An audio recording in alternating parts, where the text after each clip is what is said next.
Welcome to Net Talk. We're back. We are. Not pre-recorded this time. We've had our week away, our weekend, our romantic getaway. Yeah. It wasn't so romantic this time. Drama-filled, injury-filled, fun-filled, maybe.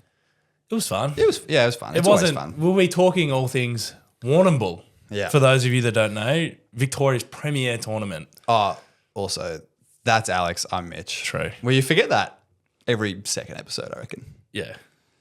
Not that the 5 listeners in the audience don't know who we are by now, surely. What? Oh, wait, we're the same people. What if we Yeah. just one week just swap 2 new people, but they still pretend that they're Mitch and Alex? Partner swap. We should Yeah. do that. Get Kate and Laura on. Oh, no, I've said their names. Yeah, Warrnambool. We'll talk about that soon. Yeah. Slay and shame first. Slay and shame first. You go first. Or should I go in the turn of events? Maybe I should go first. Yeah, you go first. I've actually prepared. Topsy-turvy world. Yeah. Okay. My slay can be that my Premier 2 women won Warrnambool.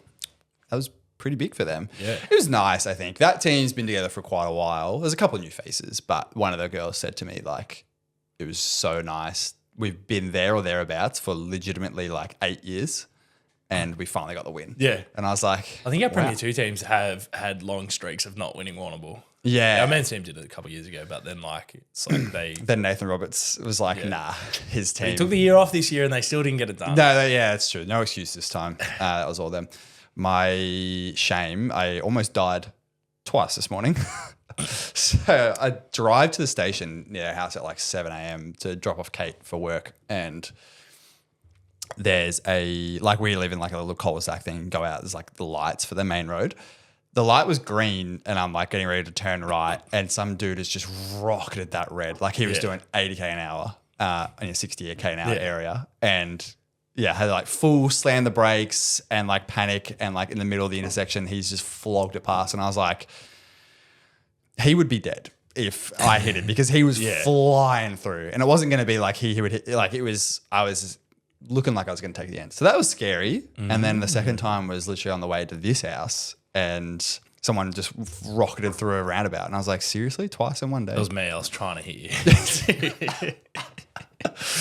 Well, because I got here and then forgot the laptop anyway. So we had to go back. I went back. Yeah. I've had a nightmare morning. That can be a second shame. I got all the way here, brought the laptop charger, did not bring the laptop. Oopsie. It's been a wild morning and it's only 10 a.m. Yeah. What else could be in store for today? Hopefully everything runs smoothly from here on. Tell you what. Then you've got all your normal work after this. Yeah. Be fun. Yeah. Oh, well. It is what it is. What's your slam shame? My slay can be that my legs held up for the Warrnambool, you know? In standard don't. Warrnambool, you weren't even at any of our games because your leg didn't hold up. It did not hold up. And you had a lot of coaching commitments. It did clash a lot this year. It actually didn't clash that much. I'll talk about it when we get to the tournament, but it was actually okay. Yeah. But in standard Warrnambool fashion, went with a little bit of a niggle. You see over the 3 days that niggle slightly expand. It's like, just grows. To engulf like a fungus engulfing my lower leg to the point where I did steal one of your old calf sleeves. Well, I wasn't using it, so I think it only fit me because it is old. that old. It would be that sleeve specifically. It would be like 10 years old. Yeah, but didn't affect my volleyball. I don't think I still played all right, pretty good maybe. You played all right. There was one game I watched, You know? and I can't remember who said it. Oh, it was a friend from South Australia who was sitting next to her, and you like for the first time in your life, I reckon, just bounced a ball like proper out of the stadium. Bounced. I don't know what team was it. I'm trying to remember which game that was because I actually don't know because I'll say something after this. Anyway, she turns to me and she goes, I knew Alex was good. I didn't think Alex was that good. And I was like, neither did I. I was thinking that your then comment that you said to Laura after that was, you know what he's saying right now? Oh, shoulders a bit sore. Laura looks me dead in the eyes and goes, he's going to land from that and turn to me and go, oh. And you did exactly that. Because I was actually thinking that was 2 games after. I think I had a bigger hit than that. I don't think you saw it, but got a perfect set, one-on-one block.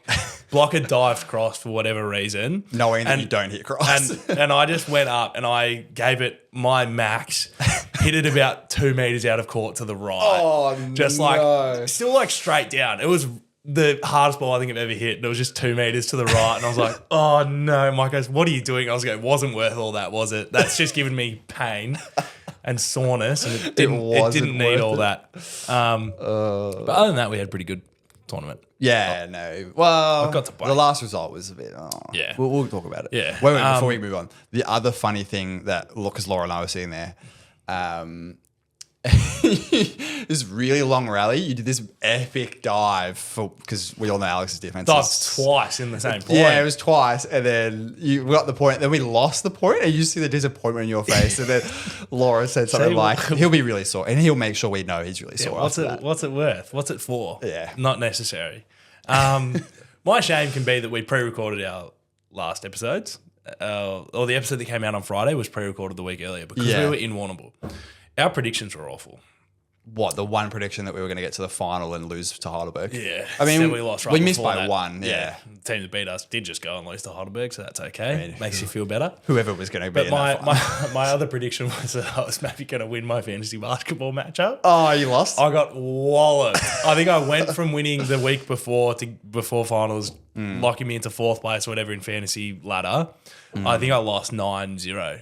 Like in the categories, I lost every single category. Oh my I'm going to pin it on injury and the fact that all of my players were out for injury. I think I had 4 players play. I've seen lots of posts that the NBA has got plagued with injuries at the moment. They're getting the same issue that we'll talk about at Warrnambool when you take a team of 8. Yeah. The Dallas Mavericks currently have, I think, 7 people eligible to play and 5 of them are on court.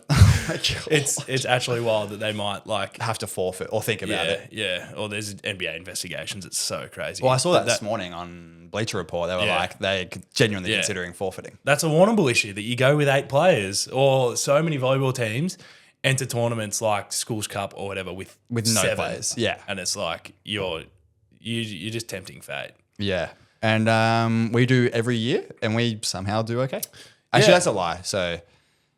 Yeah, well, we'll get into it after the headlines. Do you have any more for you? No. Shane? You just we both suck at predictions. Yeah, let's be honest. Yeah, for those long-term listeners, no more predictions. No more. There's nothing really in the national local. Was there a beach round on the weekend? Yeah, there was. I had to start extra early in the morning because it was really hot. Yeah, it ended up not being too hot, but yeah, they started at 7 a.m. Yeah. Second last round of the season, I think. Getting towards the end of the year. Yeah, because they don't overlap State League, do they? No. Yeah. Sometimes one round of the national event, but I don't think it is this year. Yeah, okay. International scene, most leagues are in their final bracket now. Alex and I will do a breakdown next week for... I think we'll do league by league.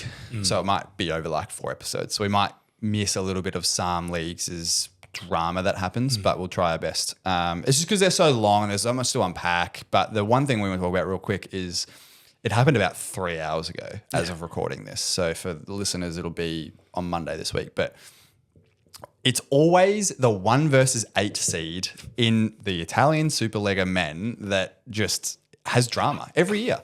Trentino lost to Cisterna this morning. Yeah. Not even in 5, in 4.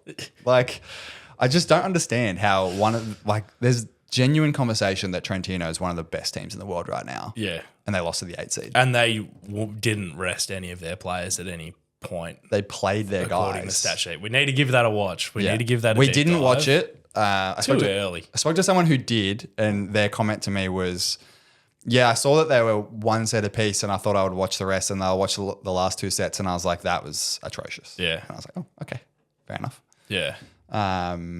So we'll have, maybe we'll go back and watch that and just give our take. The assumption has to be that maybe they walked into that being like, oh, well, easy win. And then Cisterna came to play. Because they did easy win last week. Because I guess that's the benefit of it being a series. This is why volleyball is good in series. Yeah. We should do it in Victoria. Well, we should do it, period. Yeah. And as we clarify, the men's side is a best of 5. Women's side's only best of 3. We got that wrong. Quarterfinals. Yes. Unsure why, best of 3. But then once they get to semifinals, it's best of 5. Yeah. Main topic, Warrnambool. Some people don't really know what Warrnambool is. So do you want to explain it? It is just in Warrnambool. Who would have guessed? But I suppose if you weren't from Melbourne, or Victoria. It actually isn't called Warrnambool. You would be like, what is this? Why is it called Warrnambool? No, but it is actually called Seaside Preseason and Tournament. Volleyball? I don't know. We don't even know. We just call it Warrnambool. Anyways, it's in a town called Warrnambool. It's about a 4-hour drive out of Melbourne. Some Adelaide teams come across and they drive about 6 hours or so. It is probably the biggest tournament of the year for most of Victoria and I assume most of Adelaide. South Australia. Most state league clubs would do it. We've done it forever. Most of the teams we play against in state league do it. I think Renegades may have done it forever. I think they were a founder of the tournament. Yeah, I think. Correct. One of the players, maybe someone that was involved, was it? Or at least we were like one of the first teams to go and be like whatever, well before we were born. Yeah. But yeah, and then it's like, it's just a tournament. So it's like, it's 3 days though, unlike most tournaments, which is just the weekends. Yeah. This is on Labor Day weekend. So it's Saturday, Sunday, Monday. Most clubs will go and just do whatever, but we go and we camp. Like we proper like pitch tents because it's really cheap. Yeah, in the caravan parks. In the caravan park. It's closer to glamping than camping, but if you're not prepared, it can be pretty rough. This year was pretty underprepared from some people, I will say. What, yourself? No, well, it ended up being me. I had an air mattress with a hole in it that deflated over the first night, so I was sleeping on the ground. That's good for your back though, isn't it? You know, sleeping on the ground. I don't reckon. The sand was kind of like trigger points, so that's probably good for the sleep. Maybe that's why you lasted so long. But like I went to buy an air mattress from their BCF, got a nice one, went back to the campsite, and then I hear murmurs of 4 other people that are going, oh, I didn't have a mattress either. I just don't have one. Yeah, that's right. Oh, I only have a single mattress and we're a couple. And it's like, So there was a fair few people that needed mattresses and did not. Yeah. Kate and I did the thing this year where we used to just take up like the foam mattress and just roll them up in the car. But we had to ferry some people down this year, so we didn't have room. So we were sitting there like, do we ditch these mattresses and finally go and buy like a good air mattress? Yeah. Did it? Best thing ever. Yeah. Genuinely best thing ever. Only $100 too. So we camp.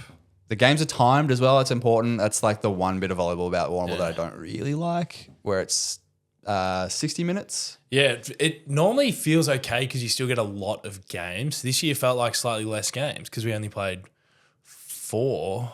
Yeah, we had a weird. Or do we normally play more? We normally do what the girls do, which this year the girls did. Because I was coaching them. They played 6 games across 2 days. Yeah.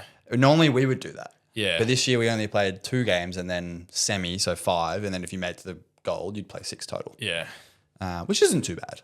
Good for load management. Yeah. If we had to play 6 games. It still felt weird though, because normally that would mean you'd have more time for the out of volleyball activities. But we were there at the stadium very late. Yeah. Most days. I think we had the 7 o'clock game on the Saturday. And then the women had an 8:50 game. They had 2 8:50s in a row. Yeah. And they also had an 8 a.m. 8:30 morning game and an 8:50 night game. But yeah, we'll talk about the team results in a sec. Yeah. But yeah, Warrnambool is a preseason tournament. It's very good. It's very big. Like they set record pretty much every year about how many teams go. I saw a stat for how much that weekend brings for Warrnambool, and it was like it brings $500,000 to the economy. But there are more sports. There's a lot more things going on because there is a skipper's like life-saving thing. There's also a tennis tournament, and there's one more. Is it surfing as well as the life-saving? Nah, that's combined. Yeah. But there's one more. Maybe it's like a bowling or something. It's like an odd, like a niche, more niche than volleyball. I can't remember what it is, but yeah, there is another tournament there that weekend as well. But yeah, that's Warrnambool's biggest event of the year. Like it would have to be the Labor Day weekend. And there's also just people there with going down for holidays. Yeah, it's near the beach. Yeah, the town's bustling. Yeah. It's good. It's good fun. Do you want to talk about how we went as a Prem 1 men first? As a Prem 1 men's team, our prediction was that we were going to win it all.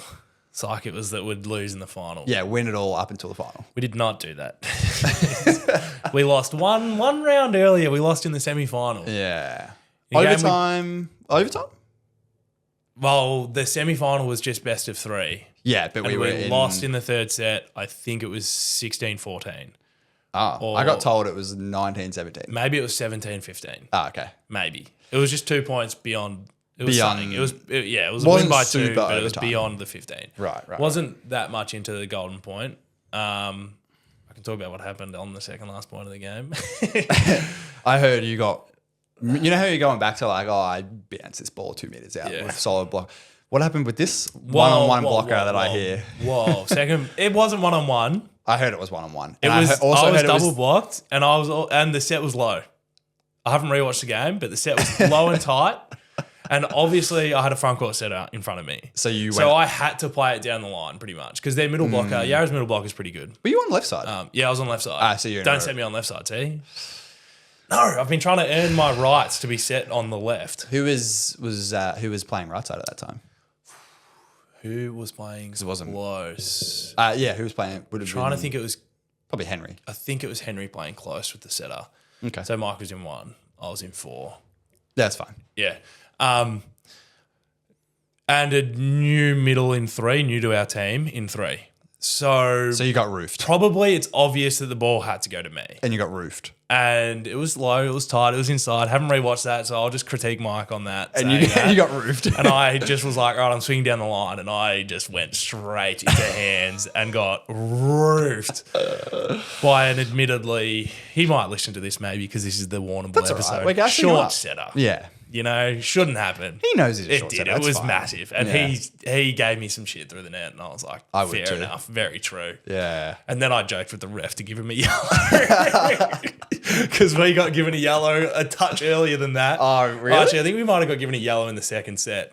But he was like yelling me to the net. And I knew it was like, at that point, I think that took us to 16-15 down, maybe. Yeah. Well, that took us to 1 point down. Yeah. Because it was the second last point of the game. And I was like, give me yellow. He's talking through the net.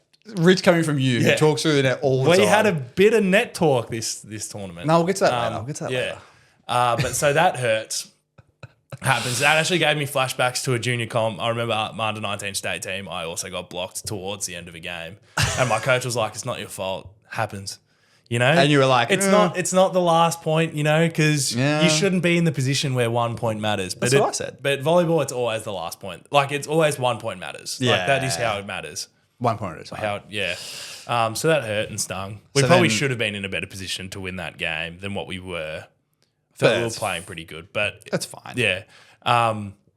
Because then, like, obviously, like, that ball, as like the more veteran player on that team at that point, like, probably needed to shoulder more of the weight on that second last ball, expecting it, which I did, and then still got blocked. It still got roofed. because then I joked that the newer middle got the next ball. Yeah. And hit it out just to the right. Yeah. Missed the ball, and he's kicking himself. And I'm talking to him after the game going, mate, I hit it into a block. I just got roofed. And like, yeah, the next point is also an error, which hurts to end a game. But it's Back-to-back errors. At the end of the day, Quotations you errors, guys shouldn't like- have been in that position. Like Yeah. the 14 points before that is Yeah. really what ended up in that situation.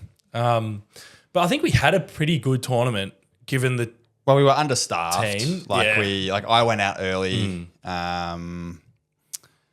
We only had 2 middles for the entire tournament. Yeah. We had a new middle, new opposite, new libero, new outside. or temporary opposite. Temporary An opposite. A second opposite for hire. Yeah. That's down from Queensland that played with us for a bit. Yeah. Probably it was pretty good. It was really good. Amazing, actually. I went out with a hamstring injury first and last game. So going back to the clashes, so I was coaching 2 teams. I was coaching Prem 1 women. They were in honours, and then Prem 2 women who were in Div 1, whatever. I can't remember the system they use. And so the first day, this is where I have to ask some questions about the scheduling. So for whatever reason, the women's comp, they tried to shoehorn all these games in really, really close vicinity, which I don't mind. But there has to be questions asked when you've got 4 games one day and 2 games the next. Why not just do 3 and 3? It's the same amount of games. So I don't really understand why it was done like that. Because on the first day, the poor Prem women had 8 a.m. and then 2 games in the middle of the day somewhere, I don't remember where, and then the last game at 9 p.m. That was their first day. The second day, they started at like the second early game of the morning, so 9 a.m. Yeah. And then they also finished at 8:50 again. So it was like, how do we get stitched up that much? Yeah. Anyways, so the first day I said to Gus, our coach, I was like, I'll probably miss a few games because you only need to play like 60%. So I only had to play 3 games with you guys to make finals. So I was like, I'll play 3 games. We played a team early in that morning where I was like, let's be honest, not needed for this game. And you guys went through and dominated like 3-0. Sorry to whoever that team was. Won't name them. Thanks for participating. Thanks for coming to the tournament. Thanks for coming to the tournament. Yeah. So I was like, all right, the boys, yeah, fine. I'll miss that one. And then the next game was probably the hardest game of the pool. I can't remember who was in our pool. That was the Punjabi club. Yeah. That was like that's their club name. Played that one. We had a good first set, stinker of a second set. And then I think Gus was like, all right, you're playing the third set. And I was like, oh, no. I was warm. I made sure to have a really good warm up, but here's where I went wrong. The day I think I coached 6 games that day because the Prem 2 women had 2 games as well, which somehow did not clash. So I coached full 6 games that day. I think just walking around the whole day, my hammies got really tight, really, really tight. So then played most of the third set pretty well. We were up and then made a defensive movement in 6 where like I went forward for a ball and then Mike, who's the setter, like jumped up and went for a ball. I didn't really say anything, so I don't think he knew I was there. Jumped up and like swiped it. So I changed the direction of the ball and then I like twisted and then I just felt my hammy go. Didn't register it though because then sprinted after the ball and just felt it get worse and worse and worse and worse. Yeah. And I was like, oh. So then I was like, hammy's not that bad, but there's no point me pushing through and playing a tournament when we've got 2 opposites and like it's a tournament. It is also 2 weeks, the start of VV season. So I was like, what's the point? So now I'll be load managing for 2 weeks. You can load manage for 2 weeks and then we'll be right into the start of the season. Trained on Tuesday. I was doing my warm up and I was like, my hammy's not that bad. Yeah. Look, and then I ended up jumping that training and we're like, it's actually good. Yeah. Prem 2 men did all right. They made it out of pools, lost in the semi as well. Yeah, lost in an early game. Yeah, Because the Premier 2 had their semi-finals on the Monday morning. And they had a very early game. But they lost to the team that ended up winning. Yeah. Unlike us. Yeah. Lost to the team that ended up losing. Damn it. Prem 1 women didn't make it out of pools, but the pools were very skew. They're like, it is what it is. But we had a young team, didn't have our full roster. A lot of positives. Yeah. Like the girls did really well. Yeah. My first time coaching Prem 1, learned a lot of lessons. We are feeling good. Yeah. Prem 2 women had a phenomenal tournament. They just went through and dominated, quite literally. Yeah. The only thing that maybe was under fire was in the final when it was 40 degrees in that stadium and we had to go back to tech timeouts, like 8 and 16. And every single timeout was like people struggling to breathe. It was that hot in the stadium. It's crazy the difference between the one stadium, even the one stadium, because there is another stadium. Yeah. I didn't go to it at all this week, but Emmanuel? I think so, maybe. Yeah, the school down the road. But there's like the show court, good ventilation, because I guess it has ginormous high ceilings. It just And I think has the fans open move pretty doors. well. Yeah. Pretty good, great. Yeah. Even when it's hot. Then there's the back 4 courts that just because there's so many people in those courts, they get quite warm. And there's oddly like no air movement in that There's stadium. also 0 serving space in that stadium. Yeah, it's the worst. All right, in that section. And then there's the back stadium, which I thought this year would get a lot better because it was concrete essentially in previous years, but they've floorboarded it. Yeah, wooden floors now. Wondering if they just put floorboards directly on top of the concrete. Nah, because I feel like you would feel it. You would. They had to have put because they used to have. it didn't feel as bad as I thought. Yeah. It used to hurt the knees just jumping on it Because you used to have that like plastic film over it, and you could tell that there was a little bit of give, but then straight after that it was concrete. Yeah. You could feel it. But it's had a facelift, and it was actually nice to play on, warm up on. But that stadium felt like it got the hottest. Oh, it was disgusting.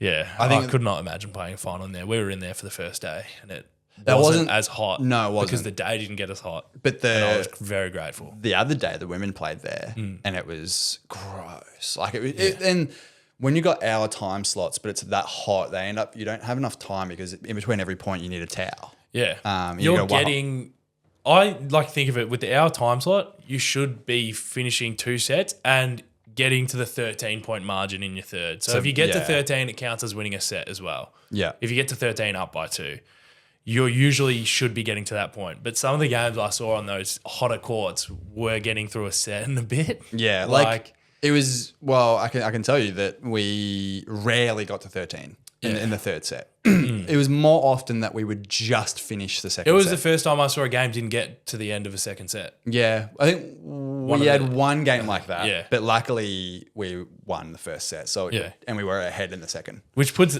the hour time slot is just such a different mindset for volleyball. It is like saying you don't do other than maybe like high school.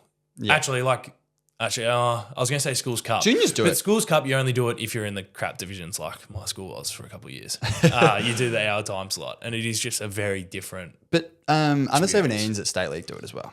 Well, they used to do it. I don't know if they still do. And I don't think they should. I think you pay that amount of money to play State League. You travel that far. When you're traveling an hour to get to Dandenong and then only playing an hour, I think you should play for as long as you like. So that was Warrnambool. Some new teams. A couple new teams showing their face. Latrobe being the one that got run around the ringer a little bit but promoted. Promoted to a little bit late potentially. So definitely late. Definitely. So they were trying to string together a Premier 1 side, which is already a pretty hard competition to jump into. But I think they actually looked pretty good over the weekend. We didn't get to play them. We didn't get to play them. I really wanted to. Yeah. So we could have a bit of net talk. Before we get to our net talk, should we sponsor? Oh, yeah. I was giving Latrobe their flowers. All right. They got their flowers. Move on. A couple of them are playing Uni Nationals 2025. Thank you. We have until September. There's a few Melbourne University students on that Latrobe team, and they looked pretty okay. So I was doing scouting reports. Of course you were. Bad. Bench. Good second setter. Yeah, you already have a setter. You're fine. Yeah. All right, we can take it to our sponsor. This episode is brought to you by Andor Financial. Now, as some of you know, a good friend of ours, good friend of the show, and our Melbourne Uni Renegades captain, Michael Cirillo, has recently started his own mortgage broking business. Not only this, but Mike and Andor Financial have committed to supporting and sponsoring Net Talk for the indefinite future. If you didn't know, Mike has spent the last 10 years in the finance industry in both financial planning and mortgage broking roles and is super passionate about empowering people to take control of their financial future. So you or if anyone you know is in need of a home loan or would like to review their current lending situation, reach out to Mike and Andor Financial. You can find out more information in the footnotes or description down below. Thank you again to Andor Financial for sponsoring Net Talk. And then we can bring it back from our sponsor. Smooth. I like it. Is that good? Yeah, that was good. That was good. So the next topic is what we love about tournament volleyball. Because I don't think not State League? I don't think I get it as much at State League. I don't know why. Tournaments bring it out of me a little bit, which is also what someone from Yarra told me was I didn't know you shit talked like this. And I was like, man, it comes out more at tournaments. State League, we're more locked in though. Yeah, I think it's because you focus on the one game and you're done. And versus tournament, you have a little bit more of that flexibility. Yeah, but maybe it's like when you're a little fatigued. Maybe. And maybe the refereeing's a bit more high standard at State League. And you probably can't get away with some of the things. Well, not the things you say are heinous. We got away with a couple of things. But like it's if you clearly visibly see someone yelling through the net, even if it's a funny comment, which 9 times out of 10 for us it is. Yeah. The referee's like, no. Yeah. Unacceptable. Yeah. Versus I just got a few hand waves. Yeah. Because namely in a team that doesn't usually come to Warrnambool, Yarra, our semi-final. Yeah. Maybe the quality of the net talk wasn't as good as it was across the rest of the tournament. There was some good crap talking earlier in the tournament, but against Yarra there was definitely an increased amount. It's increased volume. It's because we like those guys. Yeah, the semi-final. I think I was probably one of the only people on our team actually talking through the net. But I didn't get told from my own team not to do it.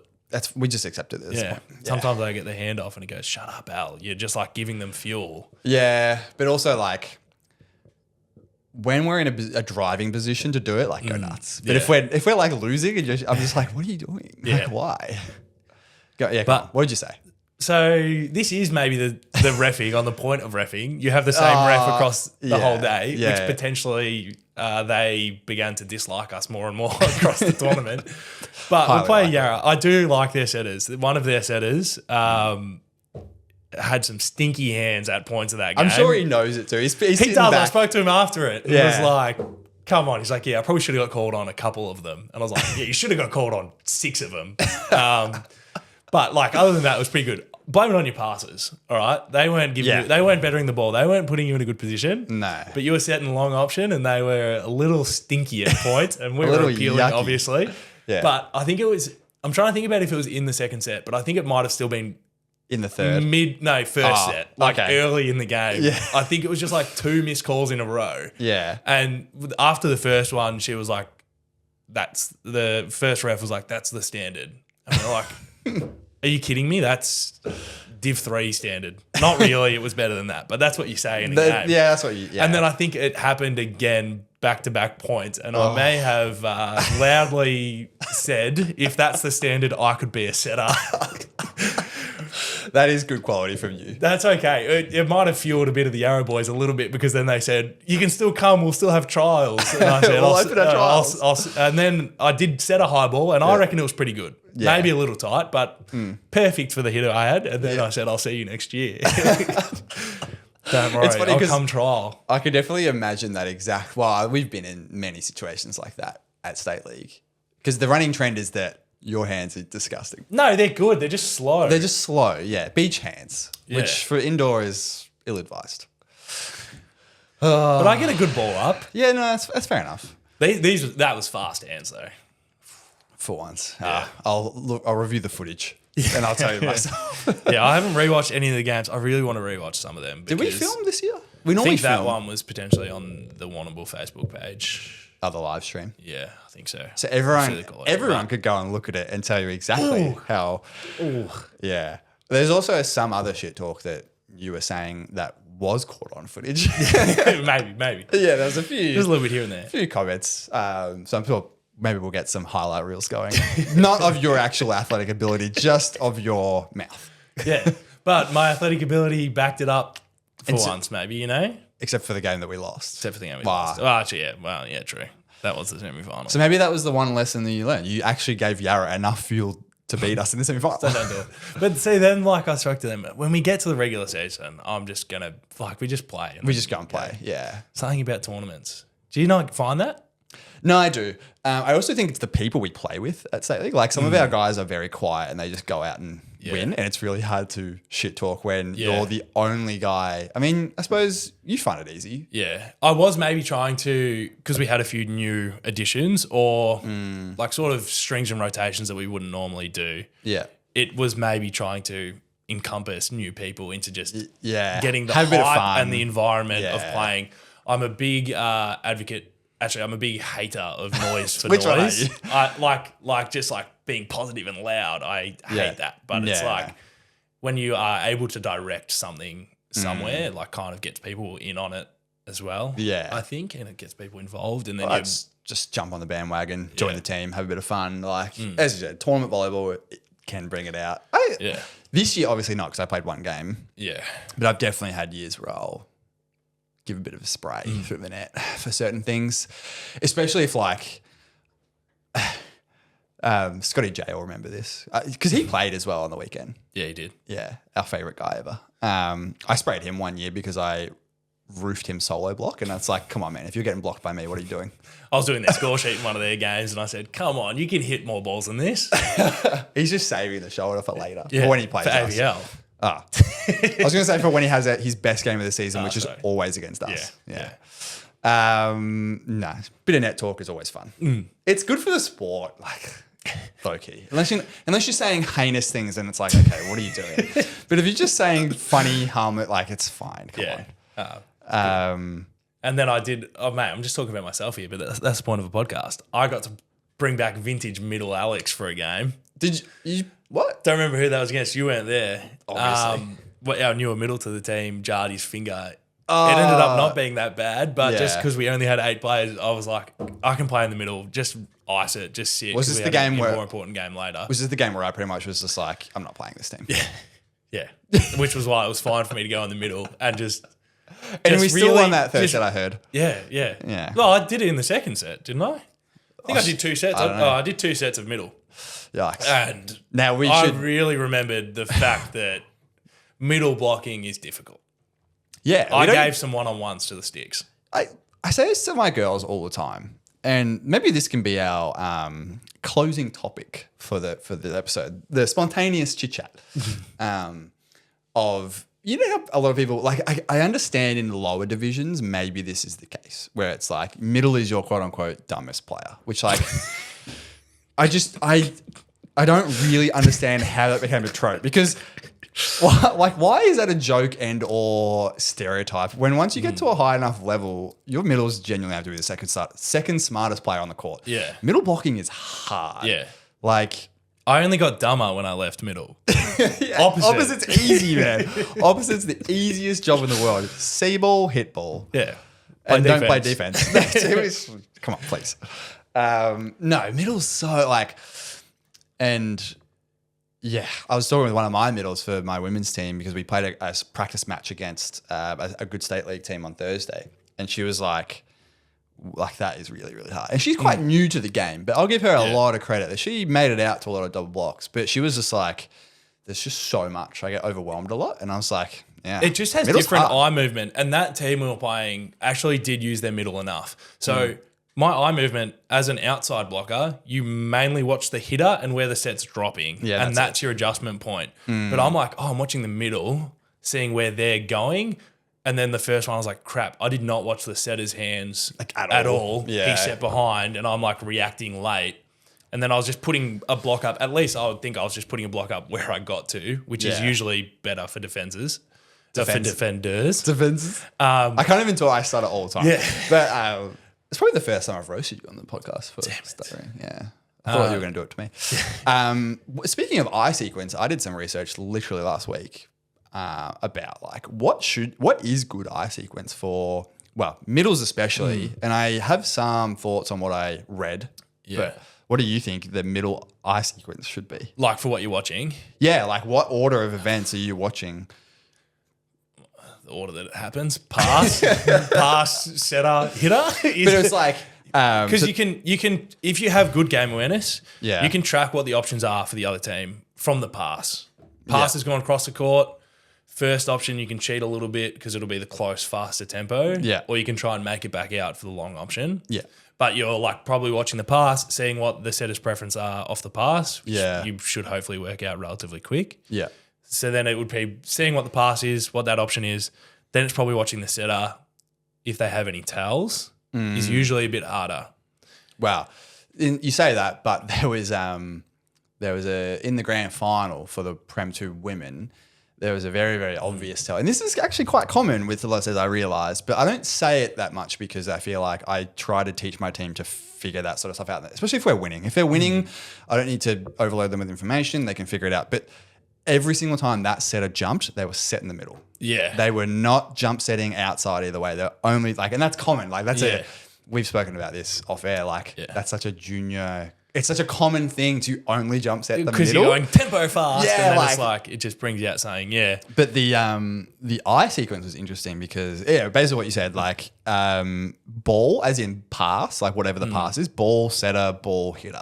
Yeah. But that's for outsides more so than middles. So the question I have for, I guess, you and the audience is like, for a middle, do you even have time to be watching... Like if it's an A quick, for example, the fastest ball that you're probably going to run, do you have time to look at the ball and then the hitter? Or are you just looking at the hitter? Like once you know that ball is leaving the setter's hands into the middle, are you just all on the hitter or are you all on the ball? I feel like middle, it is a tough job. I think you're just not watching ball. You're watching the hitter. Middle shoulder. Yeah. Middle hitter's shoulder. Yeah. You're matching up with that and then you're watching the setter. And as soon as it's not going to your middle... You're then getting to your stick blocker and watching the hand again. You're probably not even getting time to watch where the ball's dropping necessarily. I mean, you probably get that awareness while you're making your swing block step. But you're probably looking at the outside, trusting them to form good depth on where the ball is dropping. But a lot of outsides get caught watching the hitter too much. And then it's like realising the set didn't even get to the hitter. No, absolutely. And right. you're still at the antenna. I do that all the time. Except for another tangent before we wrap up. As a right-hander, blocking on the right-hand side of the court is far easier than the left. It's because your dominant hand is closer. Yeah, it's like is it's directing to the into ball. court. Yeah, it's so much easier to, and you have so much more like muscle memory coordinating things on your right side of your body, which is where the hit is going to be. It makes it that little bit easier to make those late hand adjustments. Yeah, blocking the line as well. Because for whatever reason, I get way more blocks on the right side than I do on the left, and I'm the shortest blocker on our team. Could also just be the volume of the sets to the outside. You do get the highest usage, the highest usage channel on court. True, you're probably right. Most high ball out of system sets as well. So it is. You get more reps. It is out just there. the difference of blocking in each position goes understated so often though, because When when you're right side blocking an out of system ball, you're not getting a kill block a lot of the time. No, you're just trying to not get tooled. You're just trying to slow down and direct. Yeah, like maybe that's worth an entire episode of chit chat. That blocking stuff. What an interesting tangent we got onto today. Yeah. Season prep. That's what we're in for now. We literally have Too soon. 2 weeks until the season. It's too soon. Is it too soon? Yeah. I'd say it's too late. Yeah, I might be in better form if it was earlier. Yeah, tournament form. Yeah, but it just comes around quick, mainly from a coaching perspective. Does it? I've got 2 more sessions till the season as a coach for my team. Oh, but you're only training once a week. Yeah. Okay. Yeah, but you only have 4 more sessions. That's okay. I'm happy. Are you with gonna have a starting lineup written out? Probably, but it's just that little bit. You don't get the same. Yeah. But this is what I've been saying. A team that is only training once a week, I'm really trying to hammer in that you still have 10 weeks of the season to figure stuff out and work on before it really starts. It's to not matter. really a one and done. Do and that die can first backfire. game. Yeah. Couple of seasons where you lose first 5 games and you have to win The 8 next in a row. 10. That was the game we had to win 10 in a row, and we made the finals and then lost. That's such an us thing to do. Yeah. I also think it's hard for you because you didn't play Warrnambool, whereas I have a lot of information on my women's teams now to know a pretty good starting lineup. And if it's not the starting lineup, we'll go with the season. It's a starting lineup that'll probably get the job done until I figure out the last couple pieces. Yeah. In saying that, do some practice matches. Yeah. But that's hard with juniors. It's a bit more moving parts to organise. I'll be trying to get it with one of our higher senior teams. Get them to come play us. Sorry to my juniors listening. I didn't mean to have that guttural reaction to you playing us, but I'll back that. Just so you could back up everything you say to them in a session by having you physically deliver the ball. I could be doing that at training. I don't do it at training, so because I'm a coach. It's not good for me. Yeah, I think that's about it for what we got for. Oh my god, that's about it for today. Our loop-de-loops talking about everything. Warrnambool. Next ep we'll do I reckon we should do the Polish men and women's finals bracket because that's been solidified, I believe. We'll do that and then we'll go from there. All right. Tune in. Let us know in our Discord. Give us your info on what you're thinking about the world. There's some chat there about the Trentino game. Yeah, there is. I looked this morning and I was like, I'm going to get to this later because it's juicy. Yeah. If you have any questions, always feel free to hit us up. You can find us on Instagram, YouTube, TikTok, Discord, Spotify, and all the other podcasting platforms. Catch you on the next one.